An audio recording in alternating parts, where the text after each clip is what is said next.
You are listening to Arcane Carolinas, an exploration of the Carolinas' folklore, legends, myths, and modern weird. Each episode, we examine the historical context of our topic and aim to preserve some of the stories that help make this part of the world such a fascinating place.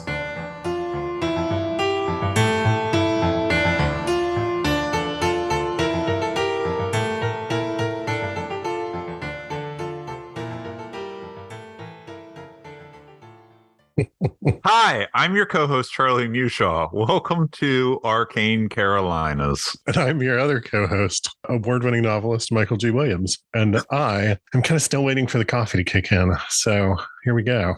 Let's get with the spooky. Get with it. Entertain me. Yes. Let's talk about Boo Hags. This has been on our list since we started.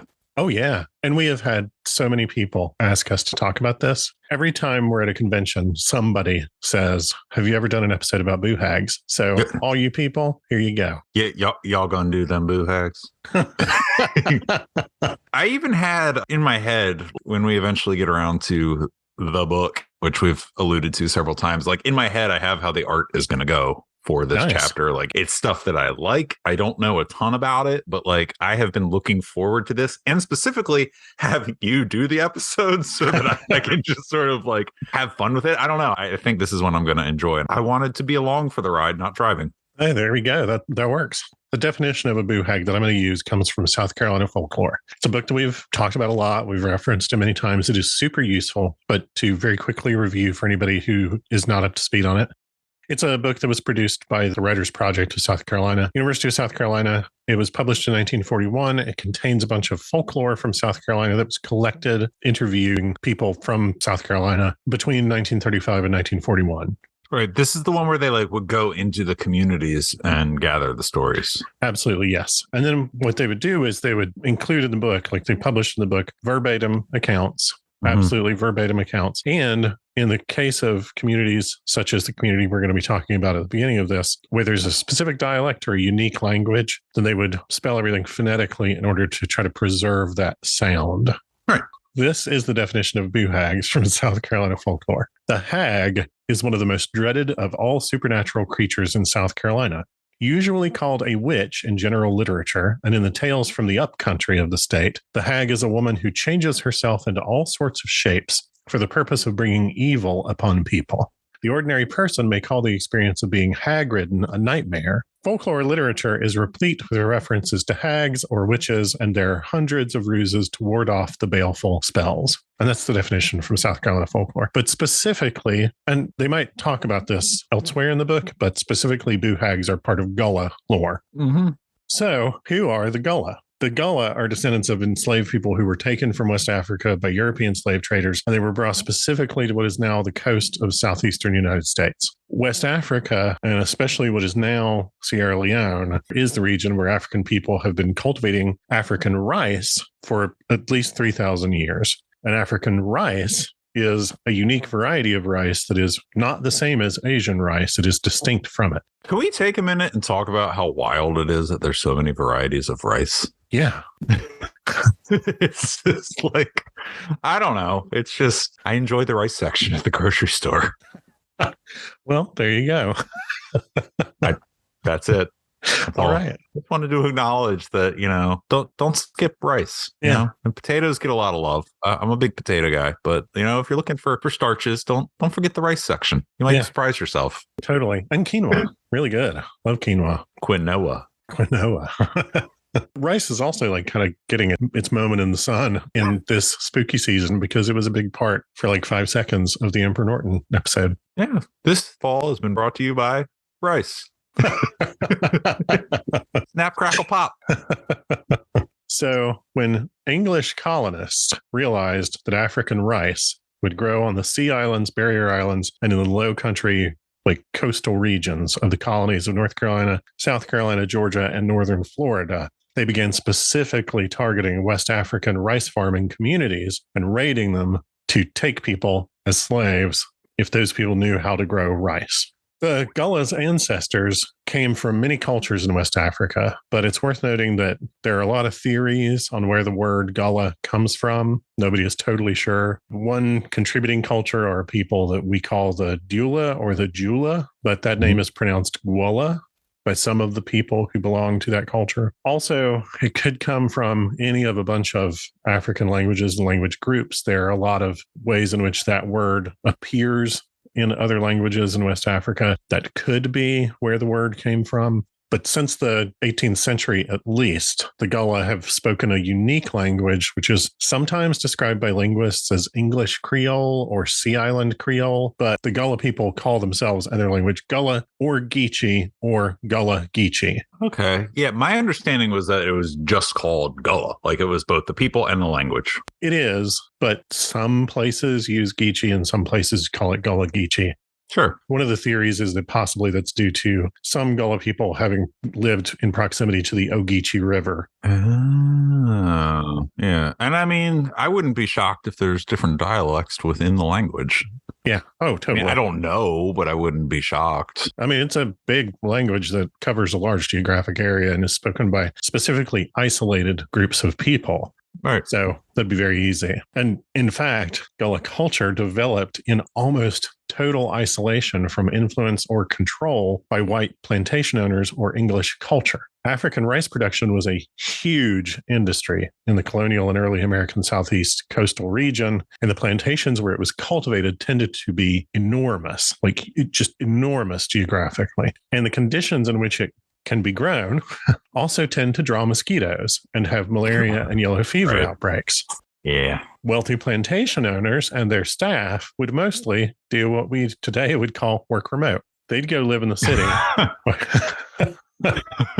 They'd go live in the city, or they'd live in a house somewhere inland or on a second estate or something like that. In the case of Plowden Weston, the owner of Hagley, which we discussed in the first Gray Man of Polly's Island episode last year, he built his beach home on a barrier island where conditions were less favorable for mosquitoes. And we talked about that. So that's an example of this thing. It was a very common trend among plantation owners. They would enslave all these people, put them on a plantation where they grew rice. They would go live somewhere else. And then the enslaved people on that plantation developed their own culture in the absence of those English colonists. Sure.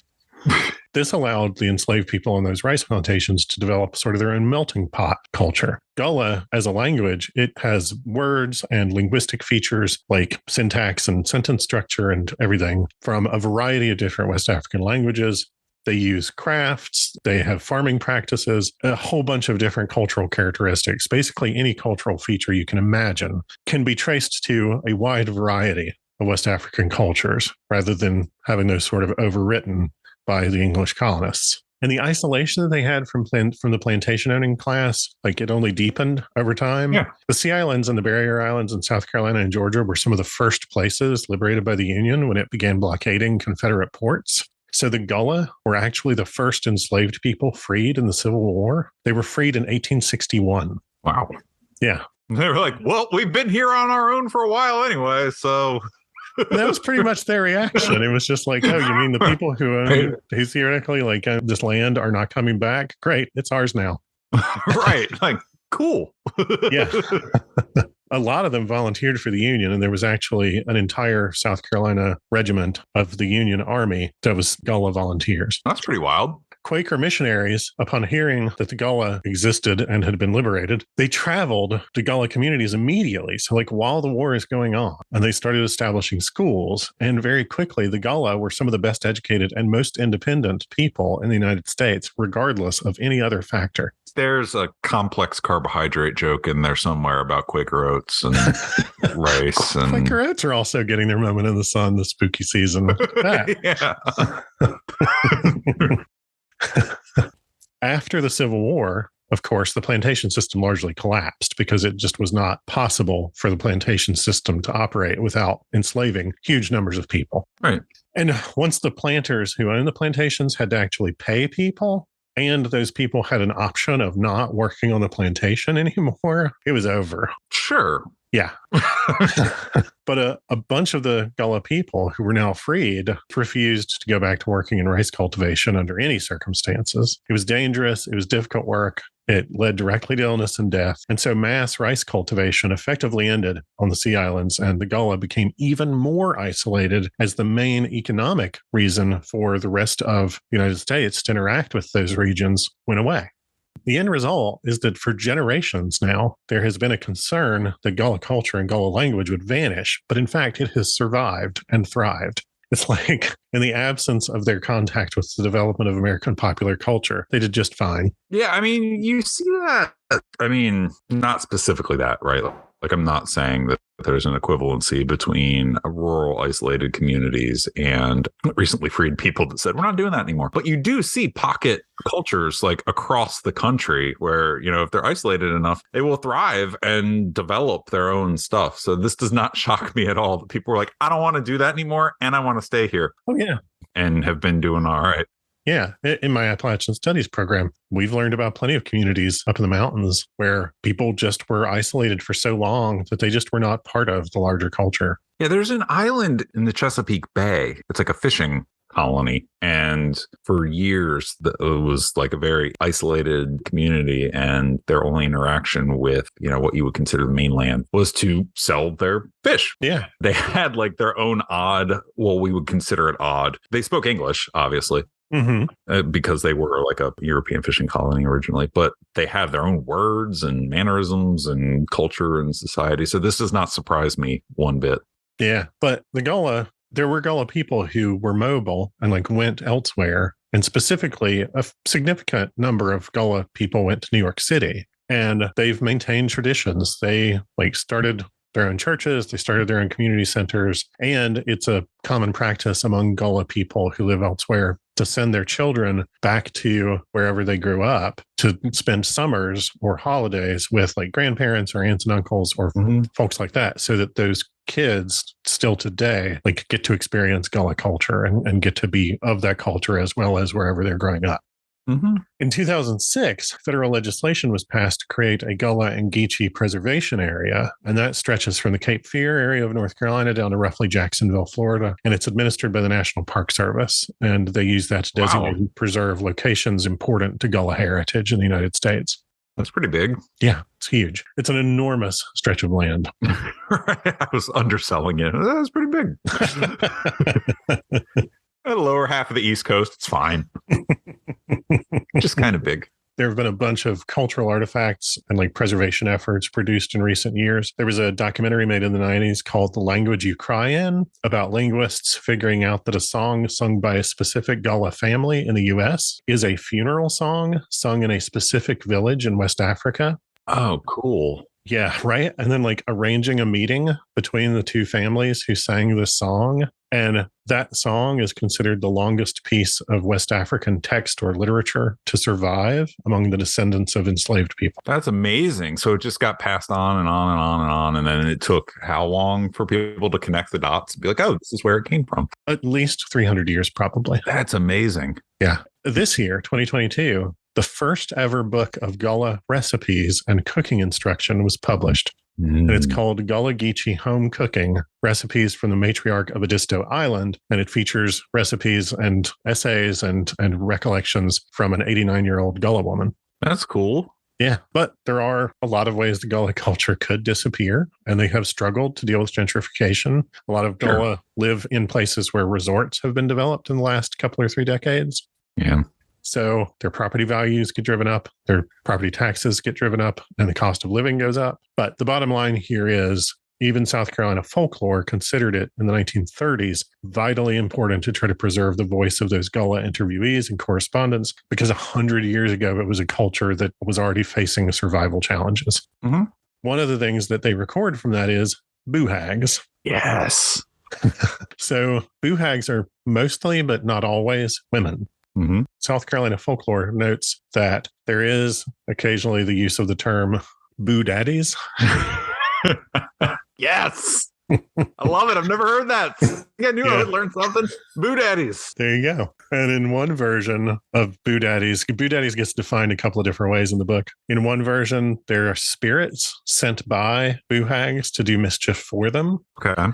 And in another, they are the roaming astral projections of conjure men. Okay. But they're considered to mean no harm. To like, they don't hurt people. They are just explorers. Cool. Yeah. Boo Hags, bad. Boo Daddies, sometimes okay.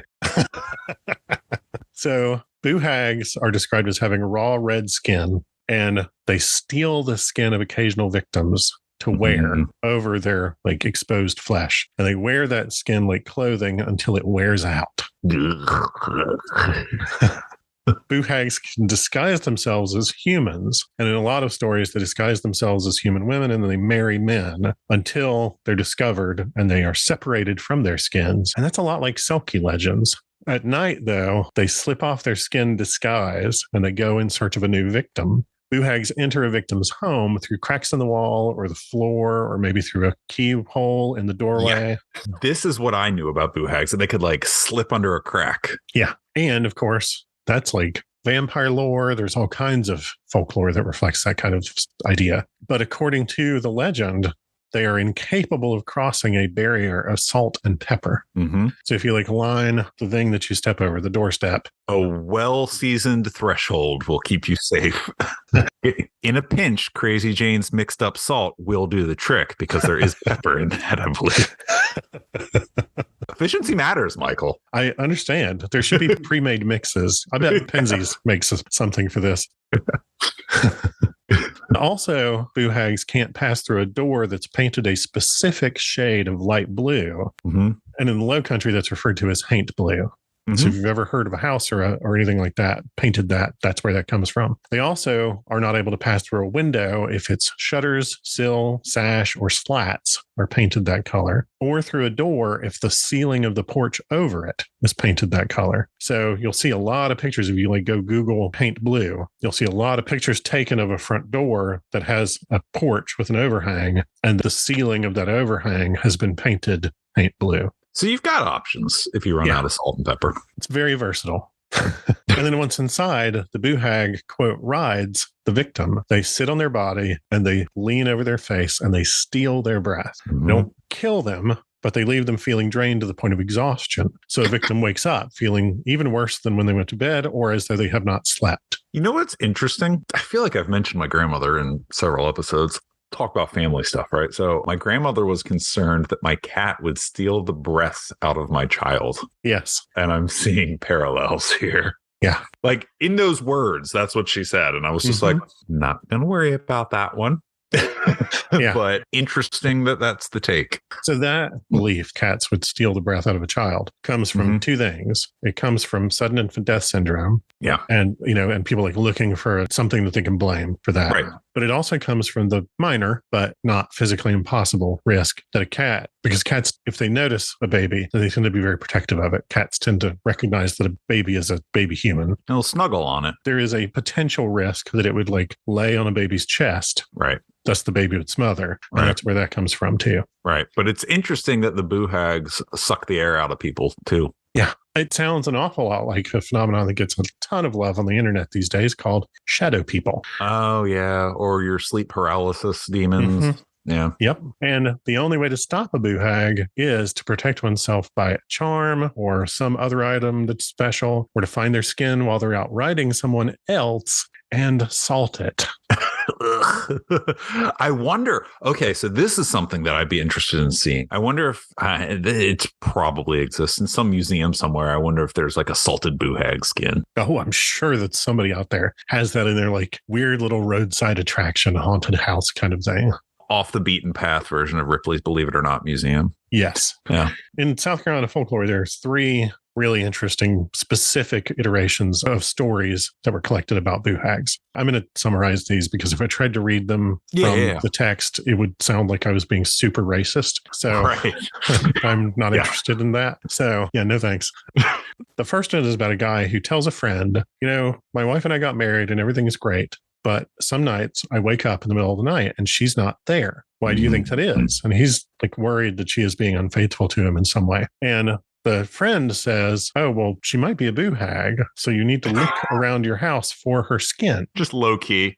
Might be Boo Hag, dude. Just might be. You never know. Might be draining your life energy. Be sucking out your breath. He says, if you're worried that she's a Boo Hag, you need to wait until she is gone one night. And then while she's gone, you need to look in 2 specific places for her skin, because a Boo Hag always leaves her skin in one of 2 places. They either fold it up and hide it under the stairs in the house. It's so gross. Yeah, it's super gross. So gross. Or they fold it up and hide it under the back steps. Do you think it makes a squishy noise? It's like... I imagine it as being sort of like silicone-y, you know? Oh, okay. Yeah. Ugh. Either way. Yeah. So back steps or under the stairs. Okay. He waits one night for her to leave. He pretends to be asleep. She gets up and leaves. And then he goes and searches the house and he finds her skin under the back steps. So at that point, he knows she's a Boo Hag. And on the advice of this friend, he salts the skin.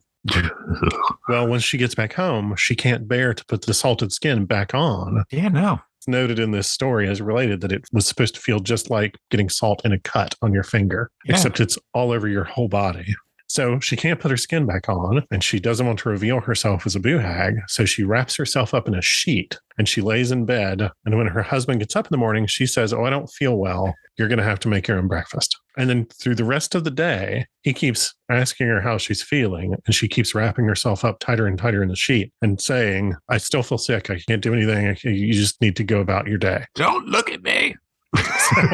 So the husband goes and gets what in the story is described as a witch doctor to come and confirm for him that his wife is a Boo Hag. Yep, it's a Boo Hag. That's pretty much exactly what happens. The witch doctor shows up and says, yep, she's a Boo Hag. And then, according to the story, as quick as possible, they threw in a barrel of pitch and set it on fire and burned her alive. And that was how he got rid of the Boo Hag. It's cheaper than a lawyer. I guess so.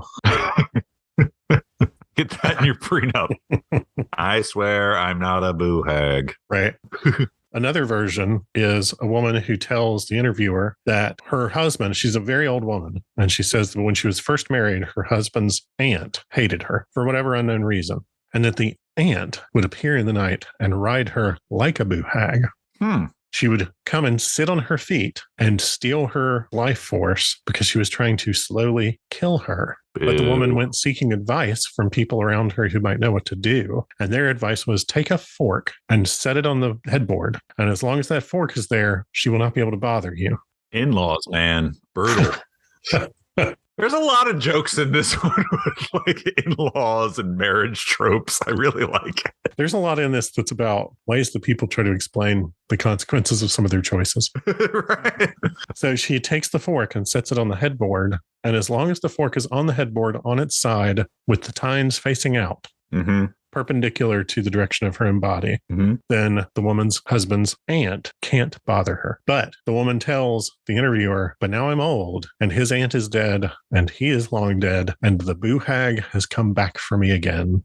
And her story ends with her being an elderly person who believes that the Boo Hag has returned. Ooh, that's interesting. Yeah. Huh. So it wouldn't have been the aunt. Maybe it was just the Boo Hag looking like the aunt, assuming the appearance of the aunt. Yeah, it could be that the Boo Hag disguised herself as the aunt, but it could also be that the Boo Hag had stolen the aunt's skin long ago. And now, by the time she came back, that skin had worn out and she was having to wear a different one. It's so gross. Yeah. I love this story. Love it.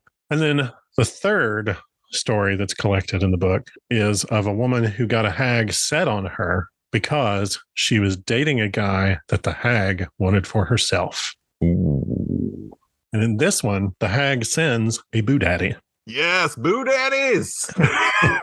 She tells the interviewer that when she was very young, a teenager, which was mid-19th century at that point, probably the 1870s, basically. She's a teenager, and she said that one night she was about to start climbing the loft, into the sleeping loft of their home. And green lights appeared in front of her. And it was a spirit of a man, but that his head was enormous, that it was like as big as a barrel. Bobblehead man. Right.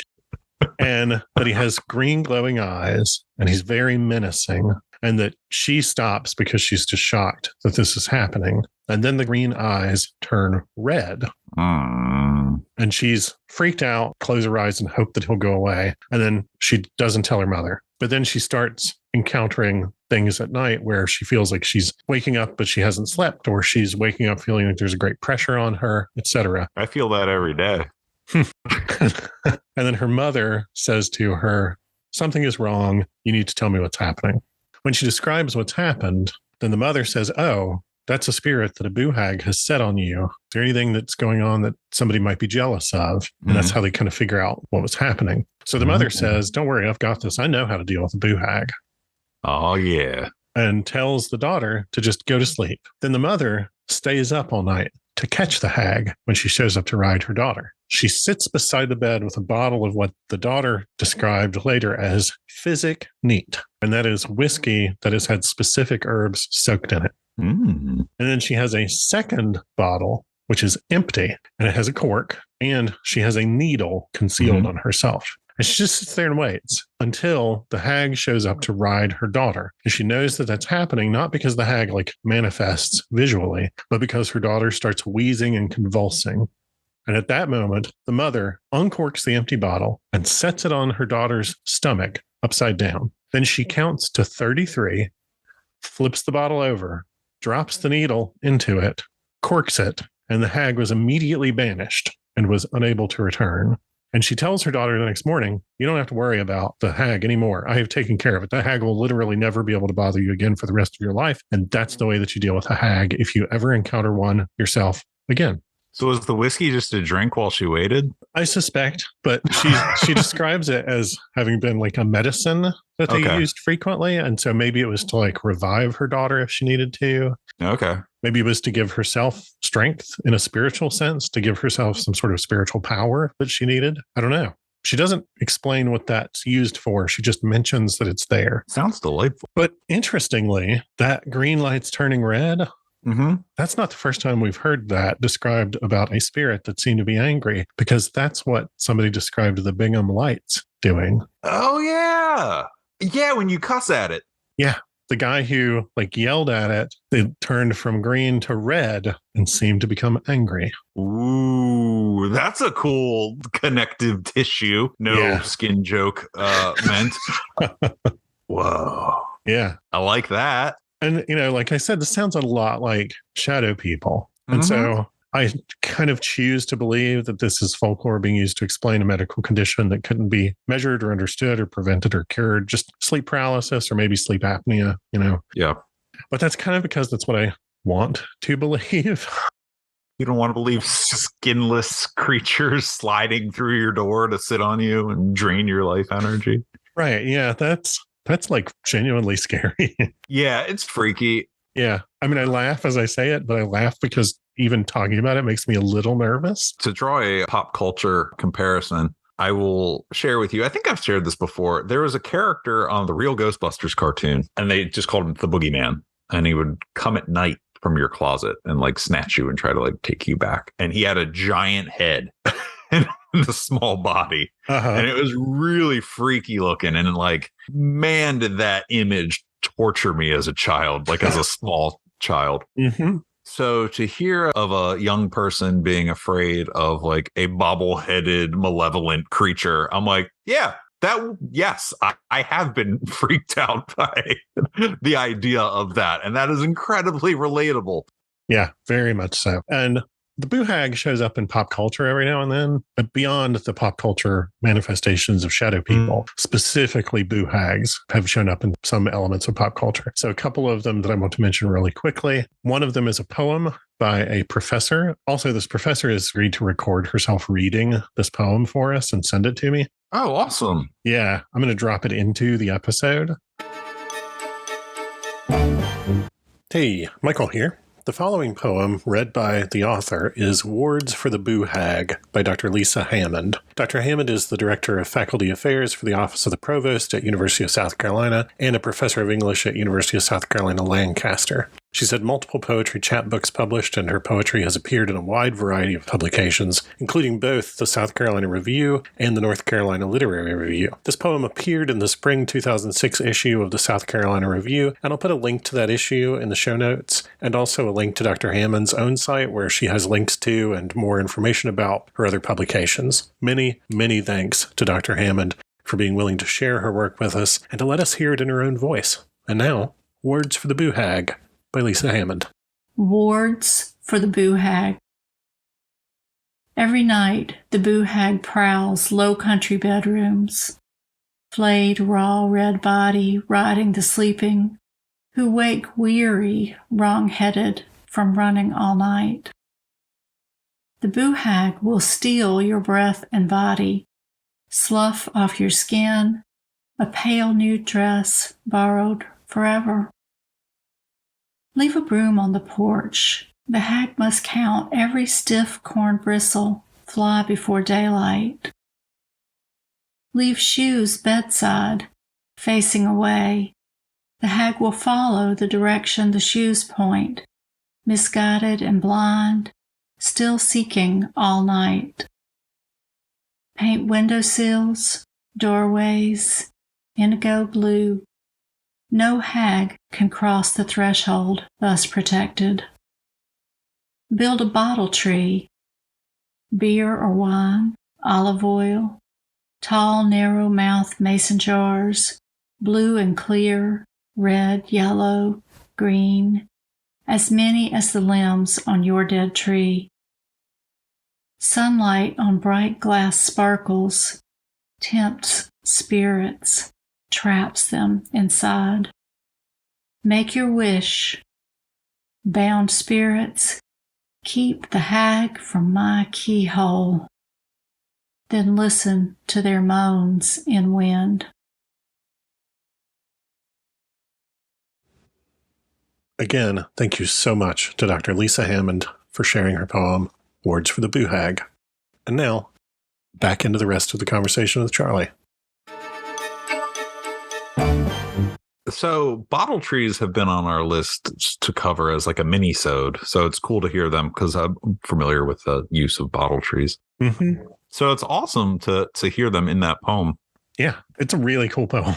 I really like that. And also there is a song by a guy named David Bowles. It's called Ballad of the Boo Hag. I'm not going to sing it. Bottom line, there will be a link to it in the show notes. It is really fascinating. It is sung from the perspective of a guy who realizes that his girlfriend is a boo hag and he has done messed up. Big Bad Boo Daddies. Yes. Swing band from the late 90s. And there's a children's book that is very highly regarded by Patricia McKissick called Precious and the Boo Hag. And it's about a little girl who is at home alone when a boo hag tries to get in. I'm curious about the illustrations on that one. And there will be a link to that in the show notes because I know specifically that we have listeners who do children's book recommendations for public libraries where they work. More than one. This was awesome. I am really glad I was able to just take in the information. Yeah. I am not going to claim that a boo hag sent this to me, but but a boo hag sent this to me. But I find it funny. I was amused and a little trepidatious after I awoke this morning to realize that last night I had a dream in which we recorded this episode and then felt we could not release it because it turned out that a very prominent South Carolinian who in the dream was named Elvis Presley Boo Hags had died. It's a very vivid dream. It is. I remember his face and everything. Like we saw a picture of him in the dream. We were recording this episode and we had to go like look up his picture and we were like, oh, people probably love that guy. He had died and out of like respect for his memory, we could not do this. And in the dream, I distinctly had the sense that like this was an amusing idea. Mm-hmm. And so I'm not saying that a boo hag sent me a little joke to like razz me about us doing this episode. I'm just going to say that it was interesting that I had an exceptionally vivid dream about boo hags the night before recording an episode that I was not particularly thinking about last night because I finished these notes days ago. That's wild. So one, that is funny. It is. I think it's funny. That is very funny. on a personal note, I have experienced what you would consider either sleep paralysis or like a waking dream, like hallucination type thing before during times of stress. Getting real personal here.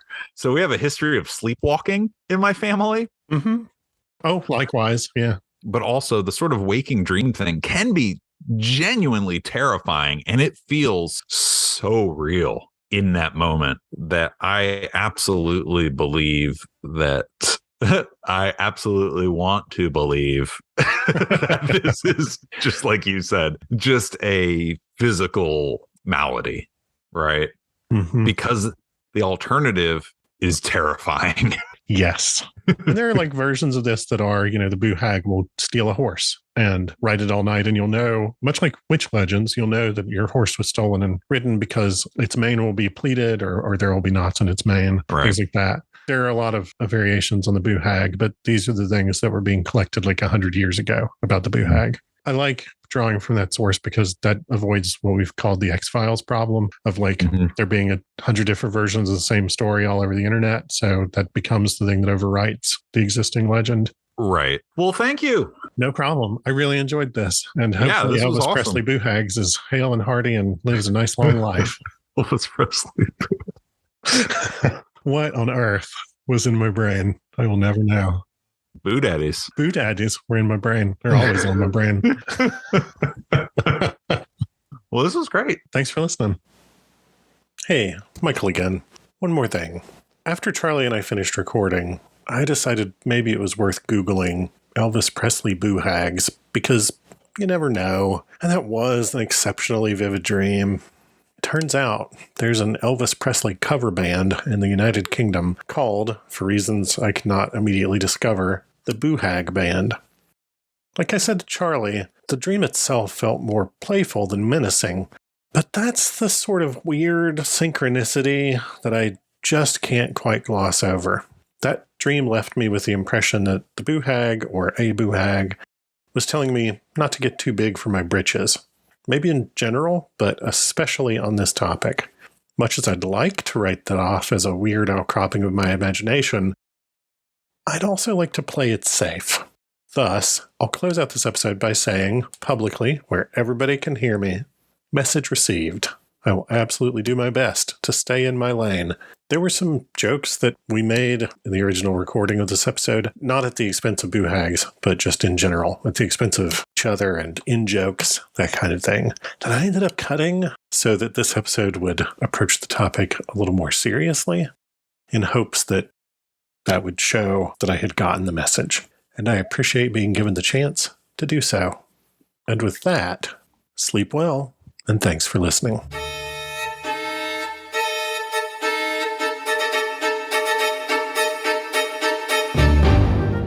You've been listening to Arcane Carolinas. Thanks for joining us. If you liked it, give us a rating, leave a comment. If you didn't like it, send us an email and tell us why. If you're not wrong, we'll try to fix it. And if you're interested in award-winning speculative fiction, including science fiction, urban fantasy, and horror, find me, Michael G. Williams, at www.michaelgwilliamsbooks.com and check out Falstaff Books at falstaffbooks.com. If you'd like to pick up some Arcane Carolinas merch, look at behind-the-scenes info, pictures, videos, stuff like that, all the things that get cut, check out arcanecarolinas.com, where you can get access to our Patreon, our Facebook, our Twitter, our Instagram, all that in one place, including the merch store. Buy a shirt. Clothe your body. Drape your body in our wares. Be our living billboards. It's filler time!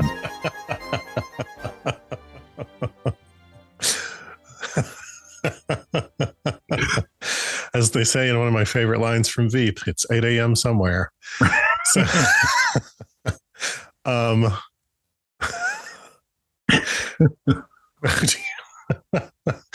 do you that's a LaCroix I'm going to note for people, but also this is very likely going to be the stinger. They don't know what time it is. It's fine. Yeah, whatever. Well, that's true. They don't know what time it is. It's early in the morning. Oh